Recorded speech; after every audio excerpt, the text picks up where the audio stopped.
Hey, Mike from Mike Buys Houses here. If you inherited a property with someone living in it, then this video is for you because we're going to talk about who could be living in it and how you can get them out and kind of what your plans can be as far as the sale of the property. So here it is.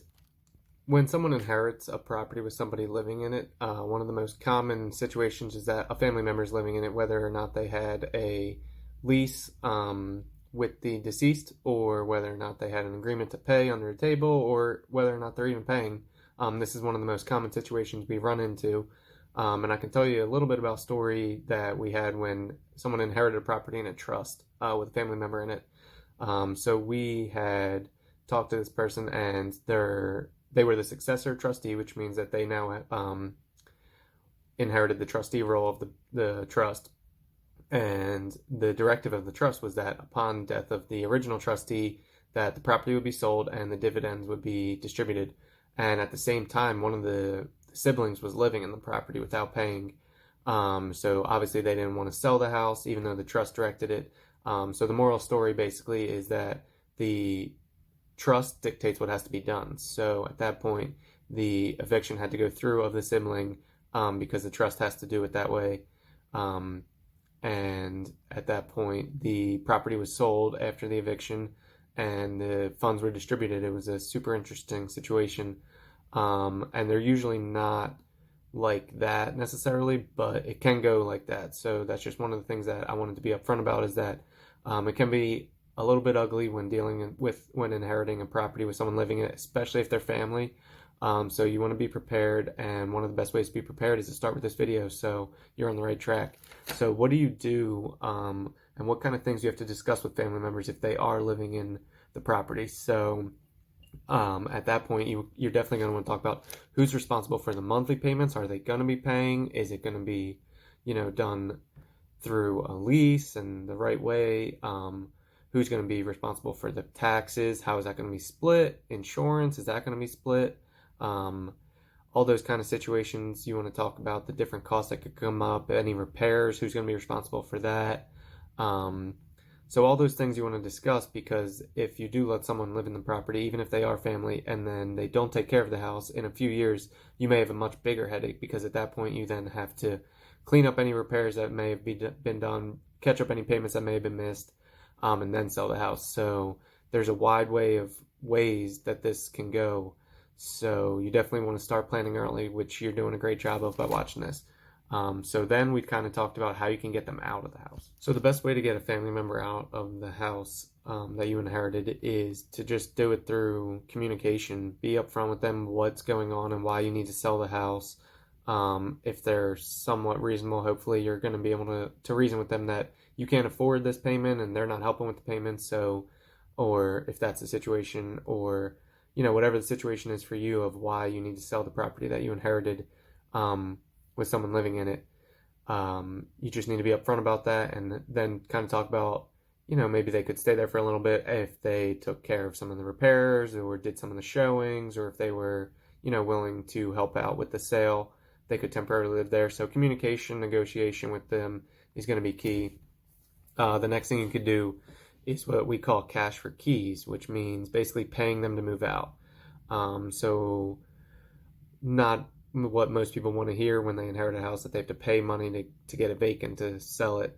But this is one of the most used strategies for tenants and can apply to family members as well. And basically what we like to do is you're going to add up all the costs that would be associated with getting them out of the house, whether that's a broken lease or no lease. Those could be, depending on your jurisdiction, two different ways to get them out of the house, whether that's a eviction or an ejection if they don't have a lease. So definitely reach out to a local attorney near you to find out which route you should go.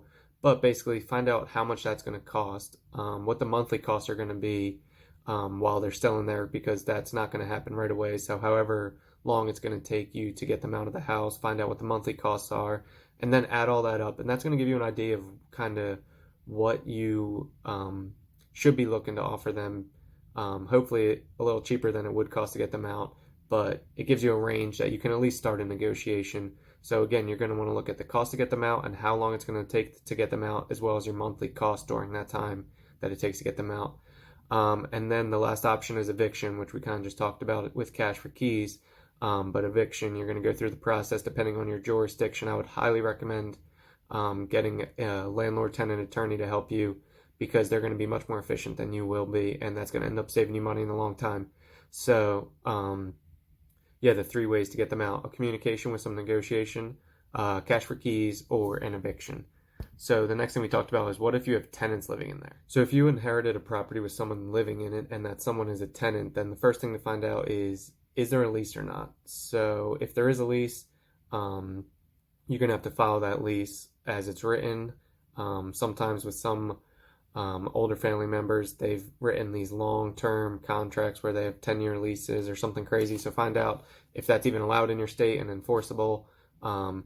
And if they do have a lease, so like I said, you're going to have to follow that. And if you do plan on selling the property, you're either going to have to sell it as is with a leased tenant, hopefully paying in the days of COVID, or you can try and get them out of the property. So you can do that, again, by cash for keys, which we mentioned, or you can do that via an eviction, which means that they're going to have to break the lease in some way, and you're going to have to prove that and go to court.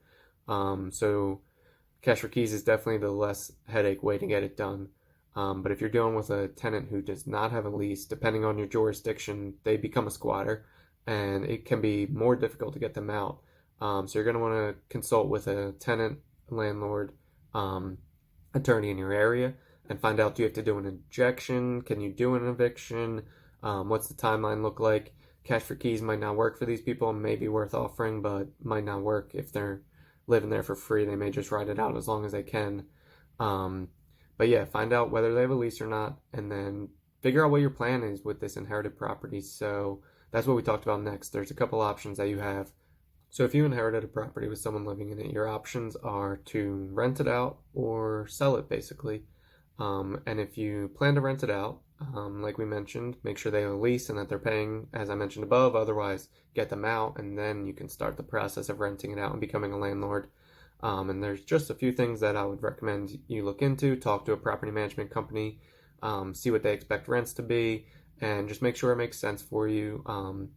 As far as the numbers go, make sure you account for vacancy and capital expenditure repairs like the roof, and as well as other repairs like minor things and appliance replacements and stuff like that. So as far as that goes, if that still makes sense, then renting it out's a great plan. Yeah, I totally agree with that. Or if you're looking for a sale, especially an as-is sale, I actually am filming this in a house that we bought as-is from an inherited, people who inherited a house. And as you can see, there's still some beautiful wallpaper from the 1960s in this room. I haven't quite gotten to this one yet. But basically, if you are looking for an as-is sale, then you can reach out to me at mikebuyshousespa.com. I'd love to take a look at it, and I can offer you more than most other home buyers. And I do that by buying the property on terms, which means that you become the bank, you collect monthly payments every month, you make some interest on your money, and you're secured by the property. It's a great way to get the benefits of being a landlord without the headache of being a landlord.